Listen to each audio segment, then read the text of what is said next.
آپ کا یہ خیال ہے کہ میں ادھر رہ جاؤں گا؟ نہیں، میں آپ کے ساتھ جاؤں گا۔ تو تم خوش نہیں ہوتے ہو کہ یہ بھیڑ بکریاں لے کر جا رہے ہو، تم نبی کو لے کر جا رہے ہو اپنے خیموں میں؟ تو خوش ہو گئے جناب، سارے خوش ہو گئے۔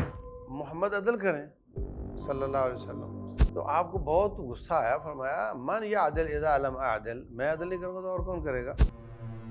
اور ایک روایت میں ہے اما تامنونی وانا امین من فی السماء، تو مجھے امین کیوں نہیں مان رہے ہو؟ مجھے تو آسمان والا امین مانتا ہے۔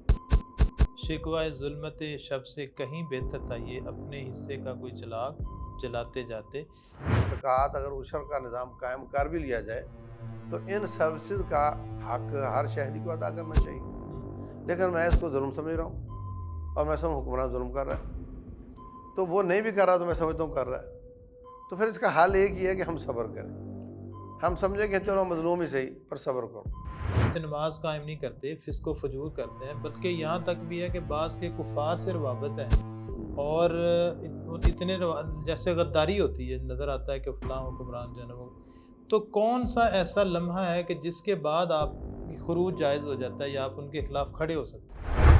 نوجوان کو اپنی جذبات کے ساتھ، لوگ ان کے جذبات کے ساتھ کھیلتے ہیں، ان کو اپنے جذبات محفوظ رکھنے چاہیے، کسی کو کھیلنے کا موقع نہیں دینا چاہیے، اور اگر وہ دیکھتے ہیں کہ یار اس میں یہ تو بڑا ہی کرپٹ ہے اور یہ تھوڑا کم ہے تو چلو اس کا ساتھ دو۔ کیوں بھائی، تم خود کیوں نہیں کھڑے ہوتے اور تم نہ کرپشن کرو، تمہارا ساتھ دیتے ہیں ہم۔ السلام علیکم ورحمۃ اللہ وبرکاتہ۔ محترم ناظرین، الغزو الفکری کے عنوان سے نہج اسٹوڈیو کے پلیٹ فارم سے ہمارا سلسلہ کلام جاری تھا، اور اس حوالے سے ہمارے ساتھ تشریف رکھتے ہیں پاکستان کے نامور مفتی محترم جناب مفتی محمد یوسف تیبی صاحب، فاضل مدینہ یونیورسٹی۔ یا آج کے پروگرام میں تشریف آوری پر ہم اہلاً و سہلاً مرحبا کہتے ہیں۔ جزاک اللہ خیر۔ گزشتہ ہماری جو ایپیسوڈ تھی ان میں ہم نے یہ بات شروع کی کہ امت مسلمہ میں جو افتراق پیدا ہوا، جو اختلاف پیدا ہوا، اس کی بنیادی وجوہات کیا تھیں۔ تو اس حوالے سے مفتی صاحب نے ہمیں گائیڈ کیا کہ تین تناظر میں اختلاف پیدا ہوا۔ ایک جو فقہی مسائل تھے اس حوالے سے امت کے اندر اختلاف پیدا ہوا، اور دوسرا اللہ تعالیٰ کی ذات کے اعتبار سے، اس کی صفات کے اعتبار سے خاص طور پر مسلمانوں میں ایک اختلاف پیدا ہوا اور فرقے نونما ہوئے۔ ایک تیسری بہت بڑی وجہ جو امت میں افتراق کی بنی وہ تھی کہ حکمرانوں سے تعامل جو ہے اس حوالے سے مختلف لوگوں نے مختلف رویے اختیار کیے۔ تو اس اعتبار سے آج ہم اپنی بات کو اسی سے انشاءاللہ شروع کریں گے۔ محترم شیخ صاحب، یہ بتائیے گا کہ یہ جو تیسرا ہم نے ڈسکس کیا تھا کہ حکمرانوں سے جو تعامل ہے، اس حوالے سے جو بنیادی ایک اختلاف پیدا ہوا جس کی بنیاد پہ فرقے وجود میں آئے اور مسلمانوں میں ایک انتشار اور حکمرانوں کے خلاف ایک خروج کی کیفیت آئی، تو اس کی بنیادی وجہ کیا تھی اور یہ کب رونما ہوا اور اس کے پھر اثرات کس طرح سے آگے منتقل ہوئے؟ بسم اللہ الرحمن الرحیم۔ انسانوں میں سے ہی ایک شخص حکمران بن جاتا ہے نا، جی اور وہ بھی انسان ہوتا ہے اور وہ حکمران بھی ہوتا ہے، اور کوئی شخص چند لوگوں کا ذمہ دار ہو یا چند سو کا یا چند ہزار کا یا کسی علاقے کا گورنر ہو یا وزیر اعظم صدر ہو، جی وہ 100% نہ تو انصاف کر سکتا ہے، اور اگر وہ 100% انصاف کرے تو لوگ 100% نہیں مانیں گے، وہ کہیں گے ظلم کر رہا ہے۔ ہو نہیں سکتا، یعنی اول تو 100% انصاف کر نہیں سکتا، اور اگر کر بھی لینا تو 100% کو تسلیم نہیں کریں۔ لوگوں نے تسلیم نہیں کرنا کہ انصاف کر رہا ہے۔ اب کائنات کے سب سے بڑے صادق اور امین اور منصف رسول اللہ صلی اللہ علیہ وسلم، ان کو اللہ تعالیٰ نے اجازت دی وَاعْلَمُوا أَنَّمَا غَنِمْتُم مِّن شَيْءٍ فَأَنَّ لِلَّهِ خُمُسَهُ وَلِرَسُولِهِ، کہ جتنی بھی غنیمتیں آئیں گی ان میں 5واں حصہ اللہ اس کے رسول کا ہے، مطلب ثواب دیدی کوٹا ہے رسول اللہ صلی اللہ علیہ وسلم کا۔ اگر 5 کروڑ غنیمت ہے تو 1 کروڑ ان کا ہے، جی جی تو وہ انہوں نے اپنی مرضی سے دینا ہے، مطلب باقی انہوں نے قاعدے کے مطابق تقسیم کرنا ہے۔ صحیح۔ مثال کے طور پر 10 پیادہ تھے اور 10 گھوڑ سوار تھے سپوز، تو گھوڑ سوار کو 3 حصے ملیں گے، پیادہ کو 1 حصہ ملے گا، تو 3 جو 10 ہیں ان کے 30 ہو گئے اور 10 کے 10 ہو گئے تو ایک ٹوٹل رول 40 ہو گئے، رول طے ہو 40 ہو گئے. جی تو ٹوٹل 5 پہ تقسیم کریں گے ہم غنیمت کو، 5واں حصہ 10 یعنی 20% اس میں سے 10 آئے گا نا 50 میں سے یا 5 میں سے ایک، ایک تو وہ چلا گیا رسول اللہ صلی اللہ علیہ وسلم کے پاس، اور ایک حصہ پیادہ والوں کو مل گیا اور 3 حصے وہ گھوڑ سواروں کو مل جائیں گے. صحیح اچھا پھر جو کوئی اسپیشل کاوش ہوتی تھی کسی کی اس کو اسپیشل دے دیا جاتا تھا، مین آف دی میچ جو آتا تھا اس کو الگ دے دیا جائے، جس نے کسی کو قتل کیا اس کا سارا سامان اس کو دے دیا. تو یہ قاعدے ضابطے تھے. صحیح تو جب مکہ فتح ہوا تو اس کے ساتھ ہی طائف، اس کے ساتھ ہی اوتاس، تو بنو غطفان، یہ سب فتح ہوئے تو اچھی خاصی غنیمتیں آئیں. صحیح تو کل تک جو دشمن تھے، کل تک جو ابھی ہفتہ پہلے مسلمان ہوئے ہیں، نبی صلی اللہ علیہ وسلم نے ان کو زیادہ نواز دیا کہ پکے ہو جائیں، اور جو آپ کے پرانے ساتھی ہیں ان کو تھوڑا دیا. تو چے میں گوئیں شروع ہو گئے، خصوصاً انصار کو کم دیا. اور یہ جو آئے تھے مکہ میں زیادہ، ان کے مطلب جو مکے والے جو تھے وہ قریباً آپ کی برادری کے کافی سارے لوگ تھے. تو اب یہ اشکال پیدا ہو گیا کہ یہ مکہ فتح ہو گیا ہے اور آپ ہمارے پاس تو آئے تھے مجبور بن کر، اب ان کا اپنا علاقہ فتح ہو گیا ہے، اب دے بھی ان کو زیادہ رہے ہیں جو اپنے ہیں رشتہ دار ہیں. ہاں. تو کچھ مسلمانوں میں بھی اشکال پیدا ہوا کہ ابھی ایسا نہ ہو کہ آپ ادھر ہی رہ جائیں، اب جائیں نہیں ہمارے ساتھ. اور ایک آدھ جو منافق تھا اس نے تو کہہ دیا جی آپ نے تو عدل ہی نہیں کیا ہے. ایک روایت میں ایک واقعے میں ما عدل تھا، آپ نے عدل نہیں کیا. اور ایک واقعے میں اس نے کہا کہ تل کا قسمت لم یرضى بها وجہ اللہ، یہ تقسیم ایسی ہے جس سے رب کو خوش کرنا مقصد نہیں ہے. یعنی نبی صلی اللہ علیہ وسلم تقسیم کر رہے ہیں ہاں. اور آپ کی حاکم کی حیثیت بھی ہے، لیکن بندہ مطمئن نہیں. وہ کہہ رہا ہے اے عدل یا محمد، محمد عدل کریں صلی اللہ علیہ وسلم.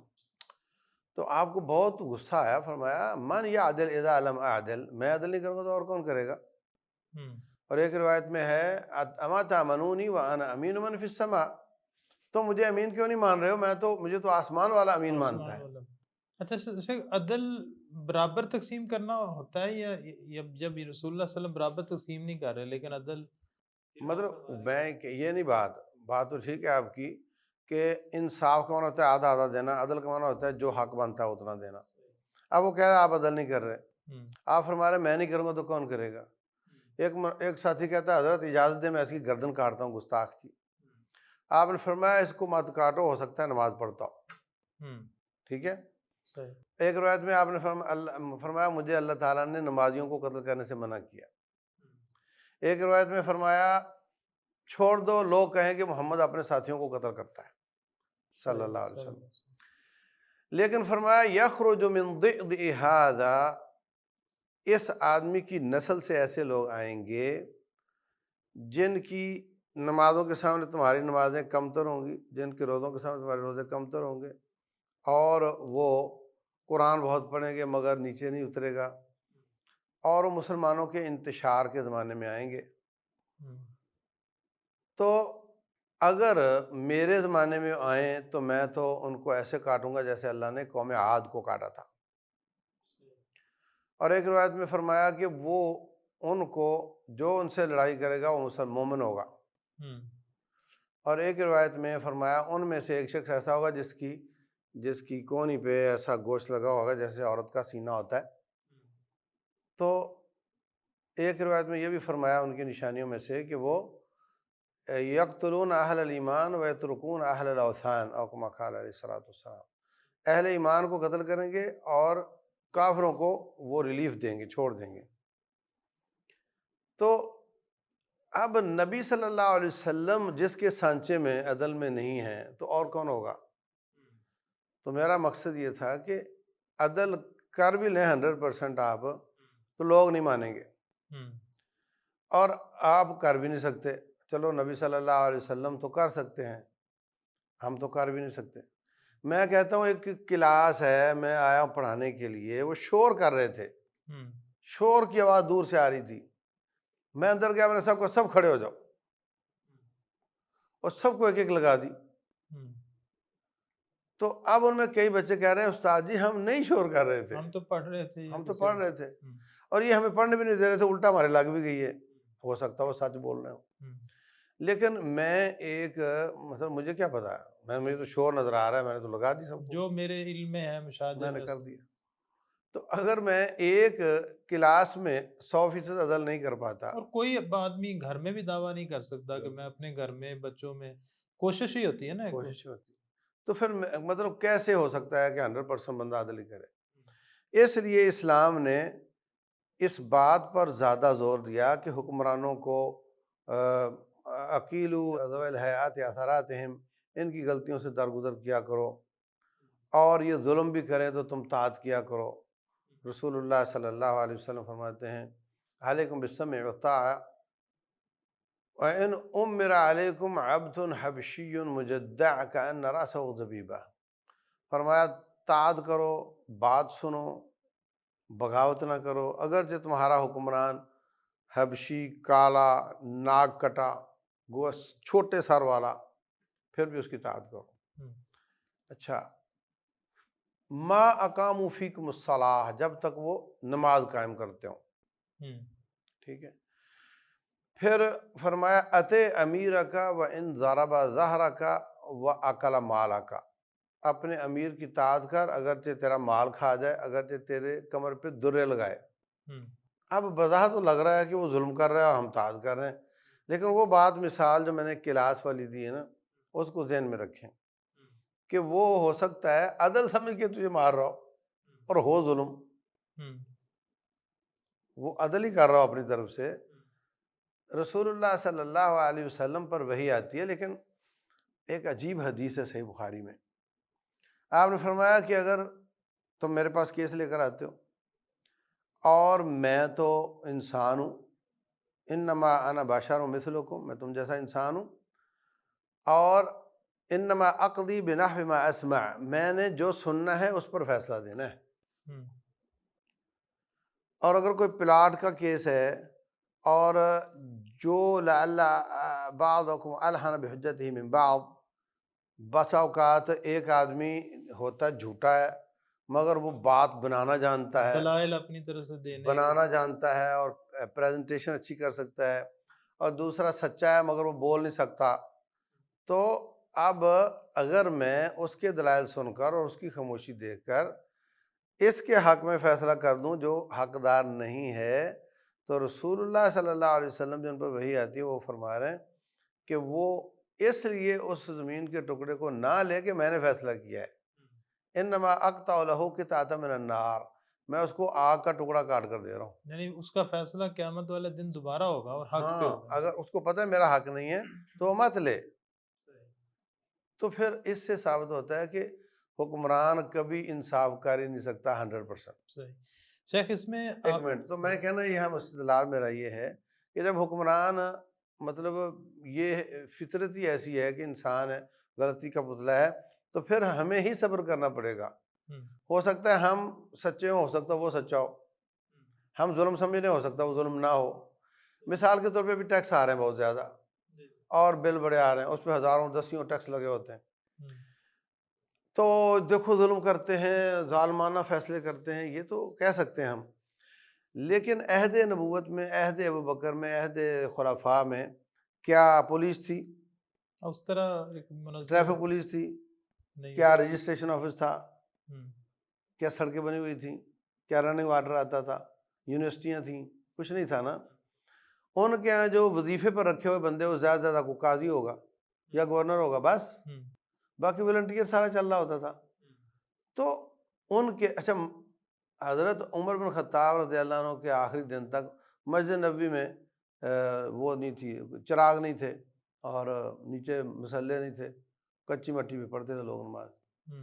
تو جب اخراجات نہیں تھے تو زکوٰۃ اور عشر اور غنیمتیں آتی تھیں، اس کے ساتھ لوگوں کو بحال کر دیا جاتا تھا. تو اب اتنے زیادہ سروسز ہو گئی ہیں، اتنی زیادہ سروسز ہو گئی ہیں کہ اس کی وجہ سے زکوٰۃ اگر عشر کا نظام قائم کر بھی لیا جائے تو ان سروسز کا حق ہر شہری کو ادا کرنا چاہیے. لیکن میں اس کو ظلم سمجھ رہا ہوں. اور میں سمجھوں حکمران ظلم کر رہا ہے، تو وہ نہیں بھی کر رہا تو میں سمجھتا ہوں کر رہا ہے، تو پھر اس کا حل ایک ہی ہے کہ ہم صبر کریں، ہم سمجھیں کہ چلو مظلوم ہی صحیح پر صبر کرو۔ تو رسول اللہ صلی اللہ علیہ وسلم فرماتے ہیں تیرا مال کھا جائے صبر کرنا ہے، تجھے کوڑے مار دے تو نے صبر کرنا ہے، طاعت سے ہاتھ نہیں کھینچنا، ٹھیک ہے۔ اور حضرت جریر بن عبداللہ کا رضی اللہ عنہ کہتے ہیں کہ ہم نے بیعت کی آپ کے ہاتھ پر علی السمع والطاعہ، ہم بات سنیں گے بھی مانیں گے بھی، فی العسر والیسر، تنگی ہو یا آسانی ہو، فی المکرہ والمنشط، دل مانتا ہو یا نہ مانتا ہو، وعلی اثرۃ علینا، مجھ پر کسی اور کو ترجیح دی جا رہی ہو تو بھی ہم بات مانیں گے، اس پر ہم نے بیعت کی تھی۔ تو یہ تربیت کی ہے نبی صلی اللہ علیہ وسلم نے قوم کی۔ وہ جو حدیث تھی نا کہ آپ نے زیادہ مال دیا، آپ نے فرمایا میں ان کا ایمان پختہ کر رہا ہوں، ان کو آپ تو پکے ہو نا، اسلام کے قریب آ رہا ہوں، دل جوئی ہاں تو گئے، اب ان کو پکا کر رہا ہوں، آپ تو پکے ہو نا، یہ پکے نہیں تھے، ان کو پکا کر رہا ہوں، تو میرا ثواب دیدی کوٹا ہے، میں نے ان کو دے دیا، تو کیا ہے اس میں؟ اچھا پھر آپ کا یہ خیال ہے کہ میں ادھر رہ جاؤں گا؟ نہیں، میں آپ کے ساتھ جاؤں گا۔ تو تم خوش نہیں ہوتے ہو کہ یہ بھیڑ بکریاں لے کر جا رہے ہو، تم نبی کو لے کر جا رہے ہو اپنے خیموں میں؟ تو خوش ہو گئے جناب، سارے خوش ہو گئے۔ تو پوائنٹ از دس کہ ہر حکمران اپنے ہر فیصلے کو جسٹیفائی نہیں کر سکتا اور وضاحتیں نہیں کر سکتا، اور لوگ ظلم سمجھ رہے ہوتے ہیں۔ اس کا ایک ہی حل اسلام نے دیا ہے کہ تم طاعت کرو، اور جب تک وہ قرآن اسلام کے ساتھ تمہیں چلاتے ہیں اور جب تک وہ نماز کا سسٹم قائم کرتے ہیں۔ اب سوال آ جاتا ہے کہ اگر وہ ایسا نہیں کر رہے، ان کے کچھ فیصلے اسلام کے خلاف بھی ہیں، یعنی نماز، یہی میں سوال کرنے لگا تھا کہ یہ ساری آپ نے ماشاءاللہ دلائل بڑے پختہ ظاہر ہے، حدیث کے دلائل ہیں، لیکن کیا کوئی ایسا موقع ہے، جیسے نماز قائم نہیں کرتے، فسق و فجور کرتے ہیں، بلکہ یہاں تک بھی ہے کہ بعض کے کفار سے روابط ہیں، اور اتنے جیسے غداری ہوتی ہے، نظر آتا ہے کہ فلاں حکمران جو ہے نا وہ، تو کون سا ایسا لمحہ ہے کہ جس کے بعد آپ خروج جائز ہو جاتا ہے یا آپ ان کے خلاف کھڑے ہو سکتے ہیں؟ پہلی بات تو یہ کہ یہ فیصلے کرنا ہر عام آدمی کا کام نہیں ہے، یہ علماء کا کام ہے کہ اس وقت وہ خروج کر رہا ہے یا وہ غداری کر رہا ہے کہ نہیں کر رہا، کوئی بندہ انڈیپینڈنٹلی انڈیپینڈنٹ نہیں کر سکتا۔ دیکھیں بات سمجھنے کی کوشش کریں، یہ معاملہ اتنا شدید ہے کہ وہ اوپر مراکش سے لے کر الجزائر، تونس، اور نیچے لیبیا، نیچے شام، اپنا آپ کا مصر، جی اور اس کے بعد ابھی شام، ان سب میں کیا ہوا جس کو عرب بہاریہ کہتے ہیں یا عرب سپرنگ کہتے ہیں؟ جی اس سوچ والوں کو جو حکمرانوں کے خلاف خروج کو جائز سمجھتے ہیں، ان کو انہوں نے کھڑا کیا اور انہوں نے بغاوت کھڑی کر دی۔ پہلے دن پانی بند ہوا، بجلی بند ہوئی، اگلے دن پانی بند ہو گیا، اگلے دن واش روموں کا کچرا گھروں میں پھرنے لگ گیا، سیوریج بند ہو گئے، سب کچھ بند ہو گیا، اگلے دن پیٹرول ملنا بند ہو گیا، اور اس کے بعد پھر پولیس غائب ہو گئی، اور اس کے بعد پھر ہر شخص نے اپنے جس سے بدلے لینے تھے لینے شروع کر دیے، اور نتیجہ یہ نکلا کہ بالکل کسی کی جان، عزت، مال وحشی بن گئے۔ اور اس کے بعد پھر تو شام میں دیکھو، میں سمجھتا ہوں، میں حیران ہوں کہ تمہارا کیا کام ہے بھائی؟ چائنا آ گیا اس میں، روس آ گیا اس میں، اور جب فتنہ ہوگا ترکی تو آ اس گیا، میں اس میں ہر ایک گھسے۔ فرانس آ گیا، برطانیہ آ گیا، امریکہ آ گیا، اگل بغل سے یہ بھی آ گئے سارے۔ ہر شخص نے اپنے اپنے جن سے اس کو خطرہ تھا نا اس کو قتل کیا ہے۔ ٹارگٹ پہلے سے فٹ ہوتے ہیں، بس ہمارے ملک میں کون سا نظریہ، کون سی سوچ کس ملک کے خلاف ہے تو طے ہے کہاں کہاں رہتے ہیں، ذرا حالات خراب ہو دیکھ لیں گے وہ ان کو۔ موقع کی تلاش میں ہوتی ہے۔ داعش داعش داعش کر کے سب نے، وہ جو ہم ان کو مار رہے ہیں جی، ان کو مار نہیں رہے تھے، وہ جناب سپلائی لے رہے ہیں، پیٹرول بیچ رہے ہیں، اور وہ وہاں جی رہے ہیں سب، اور ان کا نام لے کر مار رہے ہیں اپنے اپنے ہدف کو۔ ایران نے خوب مارا جو ان کے مخالف تھے۔ تو اس طریقے سے یہ سارا کچھ ہوا، ان کے ذریعے کھڑا کر کے، مطلب ان کو بنایا ہوا انہوں نے کٹا، بھینس کا کٹا ہوتا ہے نا، جی تو اس کو وہ چھوڑتے ہیں تو بھینس اپنے بچے کے لیے سارا دودھ اتار دیتی ہے، اور اس کے بعد اس کے بعد وہ سائڈ پہ کر کے خود نکال لیتے ہیں۔ یہ کٹے ہیں، ان کے ذریعے بغاوت کھڑی کی جو جاتی ہے۔ ماحول پیدا کرتے ہیں ان کے لیے ہاں، وہاں۔ جب افراتفری آ گئے پھر ان کو سائڈ پہ کر دیتے ہیں یا ختم بھی کر دیتے ہوں گے کہیں، اور اس کے بعد وہ اپنے مقاصد حاصل کر لیتے ہیں۔ شیخ اس میں یہ تو نہیں ہے کہ جب آپ کے پاس طاقت اتنی آ جائے کہ آپ وہ میں سمجھے، ادھر آ رہا ہوں، ادھر میں آ رہا ہوں۔ رسول اللہ صلی اللہ علیہ وسلم فرماتے ہیں الا ان تروا کفرا بواحا ولکم فیہ من اللہ برہان، اگر تم واضح قسم کا کفر دیکھو اور اس میں تمہارے پاس واضح پکی دلیل ہو، اور چونکہ چنانچہ چونکہ ایسے ہے لہٰذا ایسے والی بات نہ ہو، یعنی وہ زبان سے اس کا اقرار کر دیں کفر کا، مطلب واضح کام ہو. مثلا ایک آدمی کہتا ہے میں نا اسلامی حدود نافذ نہیں کر سکتا اس لیے کہ میں مقروض ہوں اور کافر مجھ پہ دباؤ ڈالتے ہیں، میں مسلمان ہوں اسلام کو نافذ کرنا چاہتا ہوں مگر یہ مسئلہ ہے میرا، یعنی اس کے دلائل یا اس کی تو وہ تو عذر پیش کر رہا ہے. ایک کہتا ہے اسلام اس لائق ہی نہیں ہے کہ نافذ ہو سکے، تو صاف پتہ چل جائے گا کہ کفر کر رہا ہے. فرق ہے نا اس میں. ہاں تو وہ علماء کا کام ہے، وہ فتویٰ لگائیں. اس کے بعد پھر آخری بات اس میں یہ ہوتی ہے کہ آپ جب کوئی بھی ایکٹ کریں گے تو کیا آپ اسلام کا مسلمانوں کا فائدہ کریں گے یا الٹا نقصان کریں گے؟ اگر آپ کو یہ نظر آئے کہ نہیں میں تو الٹا نقصان کر بیٹھوں گا تو پھر آپ نقصان نہ کرو، اور اگر آپ دیکھیں کہ نہیں میں تو فائدہ کر دوں گا تو پھر آپ کر لو. تو اس وقت پاکستان کی جتنی بھی تنظیمیں ہیں، ایم کیو ایم اپنی جب پوری شرارت پہ تھی، اور دوسرے تیسرے، مطلب یہ کہ کیا پاکستان نے ہر قسم کی فوج وہاں بھیج دی تھی کراچی کو امن بنانے کے لیے، ہاں نہیں اس میں مخصوص لوگ بھیجے ہوئے تھے، تو اتنے سے ہی وہ کام ہو گیا اللہ کے فضل سے. تو اب یہ جو مختلف لوگ ادھر پھوڑ ادھر پھوڑ کرتے ہیں، یہ سمجھتے ہیں کہ نہیں ہم ادھر 4-5 پھوڑنے کے بعد ہم وہاں پہ اسلام نافذ کر دیں گے، اور مدرسہ مسجد کوئی چیز محفوظ نہیں ہے. پہلی بات تو یہ کہ کفر بواح نظر نہیں آتا کہ یہ وہ کہ جس میں علماء متفق ہو جائیں کہ یہ کافر ہیں. دوسری بات یہ کہ کسی بھی تنظیم میں وہ دمخم ہے نہیں کہ وہ اسلام کا فائدہ زیادہ کرے نقصان کم کرے. تو یہ آخری شرط اس میں یہ ہوتی ہے. تو یہ سوچ جو نکلنے کی، باہر نکلنے کی اور بغاوت کرنے کی، اس میں ہر بندہ اگر یہ فتویٰ لگا دے گا اور فتویٰ لگا کے کام شروع کر دے گا تو پھر نبی صلی اللہ علیہ وسلم محفوظ نہیں ہے ان کی زبان سے. وہ کہہ رہا ہے اے دل یا محمد. حضرت عثمان رضی اللہ تعالیٰ عنہ نے جو گورنر بنائے وہ میکسیمم وہی تھے جو حضرت عمر نے بنائے ہوئے تھے، کچھ کو بدلا تھا. یہ جو تھا نا عبداللہ بن سبا یہودی، یہ جاتا تھا شہر شہر شہر شہر. کوفے گیا، او ہو کوفے والو تم تو بڑے مزے میں ہو، بصرے کا حال خراب ہے، وہاں تباہی آ گئی ہے. پروپیگنڈا میں وہاں جا کر کہتا ہو مصر کا حالت خراب ہے، تو ہر جگہ سے خطوط لکھواتا ہمارا گورنر بدلو ہمارا گورنر بدلو، اور اتنے خط آ جاتے تو کسی کو بدلنا پڑ جاتا.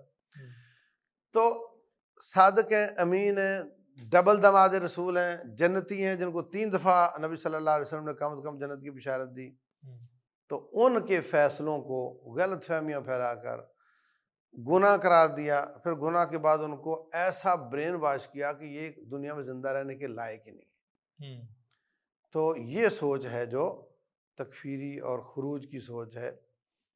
یہ انہوں نے ایسا برین واش کیا کہ اچھے خاصے خاندان صحابہ کرام کے ان کے بچے اٹھ کر کہنے لگے ہم تمہارے ساتھ ہیں. ٹھیک ہے نا جی. تو میں یہ کہنا چاہ رہا ہوں کہ اگر عام آدمی کو کہہ دیا جائے کہ تو اپنا ہی خود ہی فتویٰ دے کر کام شروع کر دے تو پھر تو حضرت عثمان بھی محفوظ نہیں اور نبی صلی اللہ علیہ وسلم بھی ان کے فتووں سے محفوظ نہیں. لیکن اگر علماء تمام جو ہمارے فرقے ہیں ان کے علماء وہ بیٹھیں فیصلہ کریں تو اس پر کر لیا جائے تو پھر ایک تو روک یہاں پہ لگ جائے گی نا، ایک تو روک یہاں لگ جائے گی. اس کے بعد پھر دیکھنا ہے کہ کیا ٹھیک ہے سب کا اتفاق ہو گیا ہندوستان میں کہ بھئی یہ حکمران کافر ہے اور ہم نے اس کے متحد نہیں رہنا، اور علماء نے فتویٰ دے دیا ٹھیک ہو گیا. اب ہم دیکھ رہے ہیں کہ کیا تمہارے پاس دمخم ہے کہ تم اٹھو گے اور کوئی امن قائم کر سکو گے، اسلام مسلمانوں کا فائدہ کر سکو گے، یا پہلے سے بھی زیادہ حالات یا پہلے سے نقصان زیادہ کر لو گے اور مطلب اگلی 1 صدی تک اسلام کو آپ پیچھے بیک فٹ پہ لے جاؤ گے. تو یہ فیصلہ پھر علماء نے بیٹھ کر کرنا ہے. تو اس کے بعد اگر یہ بھی ہو جائے وہ بھی ہو جائے تو پھر وہ کھڑے ہوں اور پھر اللہ اس میں برکت بھی کر دیتا ہے، پھر وہ مسلمان آزادیاں حاصل کر لیتے ہیں. اچھا کہ اس میں ایک سوال بنتا ہے اور وہ اس طرح کے لوگ کرتے بھی ہیں وہ کہتے ہیں جی یہ علماء بھی بکے ہوئے ہیں. اچھا پھر علماء کے اندر بھی طبقات ہوتے ہیں جی، یہ حکمرانوں کی خوشنودی کے لیے کام کرتے ہیں. اچھا پھر ہم دیکھتے بھی ہیں نا مختلف علماء کے طبقات ہیں اور ہر ایک کا اپنا موقف ہے. تو عموماً ہم نے دیکھا کہ کسی ایک موقف کے اوپر نا سارے علماء، تو اس کا کیسے جج کیا جائے گا کہ اب علماء جو ہیں وہ اس حکمران کے بارے میں متفق ہو گئے، ان کی ہاں میجورٹی کے بھی. یہ بھی فتنہ ہے، اس طرح ہی ہوتا ہے. ابھی مولانا تقی عثمانی صاحب کتنے مطلب سمجھدار اور کس قدر اچھی شہرت والے ہیں، جی ان کی خلاف بھی فتویٰ آ گیا تھا، تو پھر بیچ میں لوگوں نے پڑھ کر وہ کوئی رفع دفع کروایا. صحیح. حالانکہ مطلب وہ جہاں بات کرنے کی ہوتی وہاں کرتے بھی ہیں، اور جہاں نصیحت کرنے کی بات وہاں نصیحت بھی کرتے ہیں. ہم، تو یہ مطلب جب بات ہی بچوں کو دے دی جائے گی، کھلواڑ کر لیا جائے گا کہ تم فیصلہ کرو کہ کون سارے میں ٹھیک ہے، ہم، اور تم فیصلہ کرو کہ یہ ابھی فتویٰ کفر کا لگنا ہے کہ نہیں لگنا، تو پھر تو ایسے ہی ہوگا.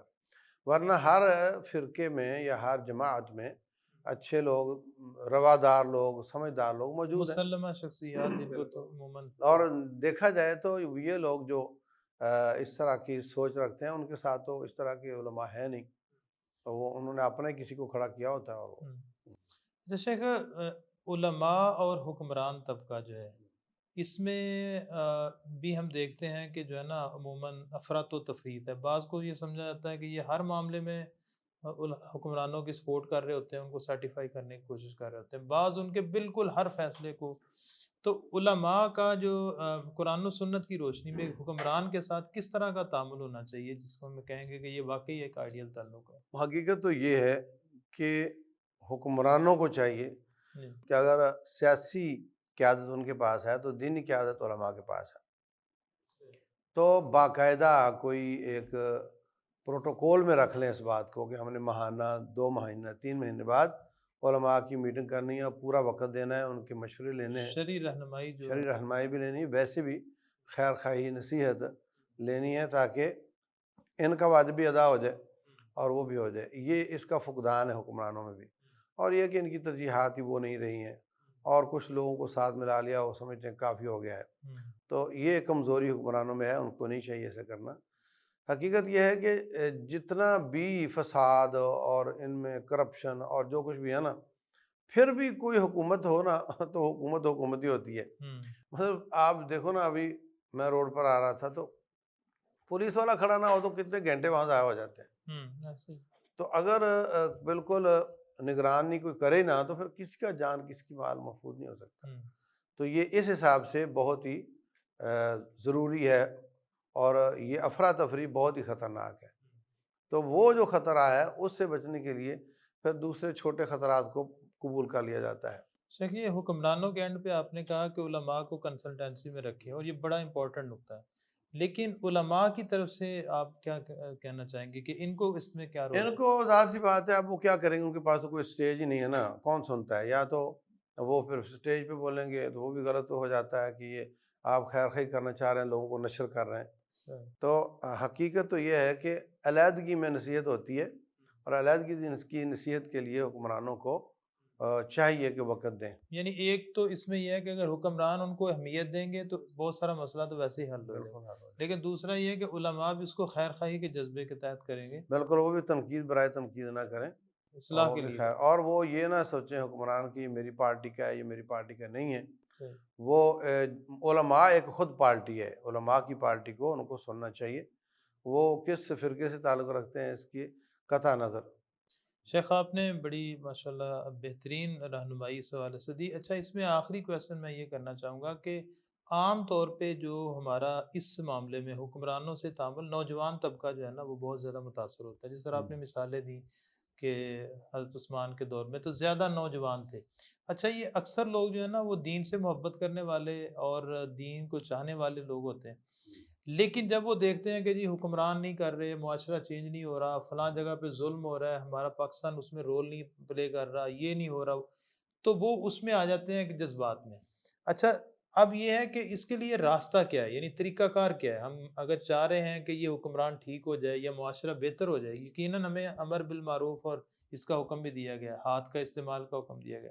تو کون سا طریقہ جدوجہد کا ہے کہ ہم معاشرے کی اصلاح کر لیں، حکمرانوں کے اوپر بھی اچھا اثر اور عوام کے اوپر بھی ایک اچھا اثر ڈلے؟ پہلی بات تو یہ ہے کہ علم، دین کا علم کا ایک لیول ہے جو ہر مسلمان پر فرض ہے، ایک لیول ہے جو علماء، مفتی، قاضی بنتے ہیں، صحیح تو جو ہر مسلمان پر فرض ہے ہمارے نوجوانوں کو اس لیول پہ آنا چاہیے، صحیح تاکہ بس اوقات یہ ہوتا ہے کہ بعض چیزیں تو اسی طرح ہی حل ہو جاتی ہیں، وہ غلطی سمجھا جا رہا ہوتا ہے وہ غلطی نہیں ہوتی۔ ہوں دوسری بات یہ ہے کہ جہاں تک ان کا ہاتھ پہنچتا ہے، چھوٹے بھائی ہیں، باپ کے اولاد ہے، بیوی ہے، ان تک ان کا ہاتھ چلتا ہے تو یہاں تو اصلاح کریں ہاتھ کے ساتھ۔ ہوں اور اگر محلے کی تنظیمیں بن جائیں نا، ایک آدمی ہے عالم دین ہے، اس نے ایک تنظیم بنائی ہے 600 لوگوں کی، ہوں اور وہ 600 نہیں پتہ نہیں کتنے، لیکن 500-600 روپیہ وہ منتھلی پے کرتے ہیں، شاید اس طرح کا کچھ ہے۔ ہوں اس کا کام یہ ہے کہ ان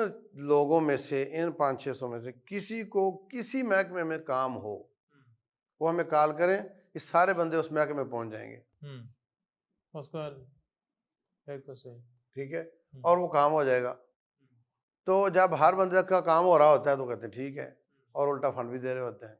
تو یہ نوجوان اگر اس طرح کی کوئی بات سوچ لیں کہ ہم نے حق کا ساتھ دینا ہے اور ظلم کے مقابلے میں کھڑا ہونا ہے، ایجیٹیشن کے بغیر، مار کٹائی کے بغیر بھی وہ کام ہو جاتے ہیں۔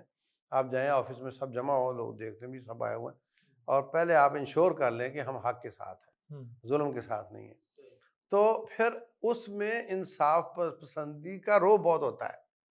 یعنی مجھے پتا ہے کہ بندہ کبھی غلط نہیں آتا، یہ اگر یہ بندہ حق پر نہ ہوا تو یہ نہیں آئے گا، یہ اس وقت آئے گا جب حق ہوگا، تو وہ سامنے والا دیکھ کر ہی چپ ہو جاتا ہے، یار یہ آ گیا تو بس ختم ہے، کہانی ختم ہے۔ تو انصاف پسندی کا اپنا ایک روب ہوتا ہے، جب ہماری ضد ہوگی کہ ہم حق کا ہی ساتھ دیں گے اور غلط آدمی کا ساتھ بھلے ہمارا حقیقی بھائی ہو نہیں دیں گے، تو وہ بہت زیادہ اصلاح کر سکتے ہیں۔ تو حکمران کے ہاتھ میرے ہاتھ میں نہیں ہے، میرے ہاتھ تو میرے ہاتھ میں ہے نا، یعنی تو جو میں میرا حلقہ اثر ہے کم از کم بالکل وہاں تو اپنا میں پہلے اپنی کروں نا اصلاح، علم حاصل کر کے میں ٹھیک ہو گیا تو میں اپنے حلقہ اثر کی اصلاح کروں، اس کے بعد پھر آپ حکمران کے لیے بھی ایک پریشر گروپ بن سکتے ہیں۔ اور یہ ایک طریقہ ہے، ویسے تو یہ کوئی نظام مغرب کا ہے ڈیموکریسی کا، لیکن اب نافذ ہے، تو اس میں بھی وہ جو آپ کی ورکنگ ہے وہ کام دے سکتی ہے۔ کراچی میں ایک آدمی، اس نے دیکھا یار یہ گٹر کا ڈھکن کھلا ہے، تو اس نے پکڑ کے اس کو لگا دیا، اب اس نے پورے علاقے کے ڈھکن ٹھیک کرنے شروع کر دیے، اس کی تنظیم بن گئی، اس کے نام رکھ لیا فکس اٹ، وہ ایم این اے بن گیا جناب، اس ایک ڈھکن کی بنیاد پر ایم اے بن گیا۔ تو نوجوان اگر کہتے ہیں، نوجوان کو اپنی جذبات کے ساتھ، لوگ ان کے جذبات کے ساتھ کھیلتے ہیں، ان کو اپنے جذبات محفوظ رکھنے چاہیے، کسی کو کھیلنے کا موقع نہیں دینا چاہیے، اور اگر وہ دیکھتے ہیں کہ یار اس میں یہ تو بڑا ہی کرپٹ ہے اور یہ تھوڑا کم ہے تو چلو اس کا ساتھ دو، کیوں بھائی تم خود کیوں نہیں کھڑے ہوتے اور تم نہ کرپشن کرو، تمہارا ساتھ دیتے ہیں ہم، بالکل صحیح، تو کیوں کسی کے ہاتھ میں کھیلتے ہو؟ کسی کے ہاتھ میں کھیلنے کی بجائے جب آپ کو آپشن کوئی ایک اندھوں میں کانا راجا نظر آ رہا ہے تو آپ نہ اندھا قبول کرو نہ کانا قبول کرو، تو دونوں آنکھوں والا خود کھڑے ہو جاؤ، اپنے اس میں ایک کھڑے ہو جاؤ بالکل، ہلکا اثر اور ہلکا اثر بنا کر لوگوں کے کام کرنے شروع کرو اور حق کا ساتھ دو، اور ایک وقت آئے گا اللہ تعالیٰ آپ کو وہاں بھی طاقت دے دے گا، پھر آپ اسمبلی میں جا کر بھی ایک مجبوری بن سکو گے اور آپ ان سے اپنے مطالبے منوا سکو گے۔ بالکل ایک میں نے کچھ نوجوانوں سے انٹریکشن ہوا نا، تو وہ خلافت کی اور اس کی بات کریں گے، لیکن جب ان کو عملی طور پہ دیکھا ہے تو وہ 5 وقت کی نماز بھی نہیں پڑھ پا رہے اس ہوتے، لیے میں نے اور اس پہلی کے لیے بات کچھ وہ کی ہے ہاں کہ اپنے آپ کی اصلاح کریں، اپنی اصلاح، میرے ہاتھ میں ہے، آپ کے ہاتھ میرے ہاتھ میں نہیں ہے۔ صحیح صحیح دیکھیں ایل ڈی اے والے، کے ڈی اے والے، سی ڈی اے والے کچرا اٹھاتے ہیں اور ساری پاپولیشن کچرا پھیلا رہی ہوتی ہے، تو شہر صاف نظر نہیں آتے، لیکن اگر ہر شہری اپنا کچرا روک لے تو تھوڑی بہت کسر نکلی تو کے ڈی اے والے کر لیں، سی ڈی اے والے کر لیں، تو مسئلہ حل ہو جاتا ہے۔ تو میں اپنے بچوں کا، بیوی کا کچرا، مطلب ان کے اخلاق، ان کا کردار اصلاح کر لوں، آپ اپنے کر لیں، وہ اپنے کا کر لیں، تو یہ تو ہمارے بس میں ہے، جو ہمارے بس میں وہ ہم کر نہیں رہے، اور جو ہمارے بس میں نہیں اس کے پیچھے پڑے ہوئے، حکمران تم یوں کر دو، حکمران تم یوں کر دو، میں ان کو جسٹیفائی نہیں کر رہا، انہوں نے پکڑے جانا ہے، بہت برا پکڑے جانا ہے، اور ایک ایک چیز کا جواب دینا. میں تو اپنے آڈینس کو کہتا ہوں کہ یہ جو بل زیادہ آیا نا، یہ سمجھو تمہاری کمیٹی پڑ گئی، یہ ملے گی آپ کو، یہ قیامت کے دن مظلوم کو اللہ تعالیٰ اس کا بالکل اجر ملے گی آپ کو. آپ فکر ہی نہیں کرو، ایک دن آنے والا ہے، اس کی تو فکر ہی نہیں کرو نا، یہ تو ملے گی آپ کو. مگر آپ جلتے رہو کڑتے رہو، فائدہ نہیں ہے. ان کو یہ تو بڑے بہت برے پھنسے ہوئے ہیں، ان کو ذرا پوچھے گا. میں اگر ان کی برائی کر کے، ان پر الزام لگا کے، ان کو ٹھٹھا مذاق اڑا کر ان کی گناہ کیوں سر پہ لوں اپنے؟ بالکل صحیح. بہت شکریہ شیخ، جزاک اللہ خیر. اگر شیخ کی آج کی ساری گفتگو کو کنکلوڈ کیا جائے تو وہ ایک شعر جو شکوہ ظلمت شب سے کہیں بہتر تھا یہ اپنے حصے کا کوئی چراغ جلاتے جاتے. وہ حکمران جو ہیں وہ ان کے ساتھ خیر خواہی اور یہی ایک رویہ ہونا چاہیے، لیکن اگر وہ کفر بوا تک پہنچ گئے ہیں تو یہ علماء کا کام ہے. عام آدمی اگر اس کو اپنے ہاتھ میں لے گا تو انتشار پیدا ہوگا. اور اس کے علاوہ جو سب سے اہم بات ہے وہ یہ ہے کہ جیسے بھی حالات ہوں، ہر شخص اپنے تناظر میں، اپنے حلقہ اثر میں خیر کا کام، نیکی کا کام اور معاشرے کی بھلائی کا کام، اپنی ذاتی اصلاح کا کام اگر اس کو جاری رکھے گا اور جتنی شدت سے کرے گا، ایک وقت آئے گا کہ پورا معاشرہ انشاءاللہ تبدیل ہو جائے گا. اور اسی کا نام اصلاح ہے، اسی کا نام خیر ہے، اور اسی کا نام دین کی تبلیغ ہے اور دین کے لیے جد و جہد ہے. اللہ تعالیٰ ہم سب کو سمجھنے کی توفیق عطا فرمائے. اجازت دیجیے گا. اللہ حافظ.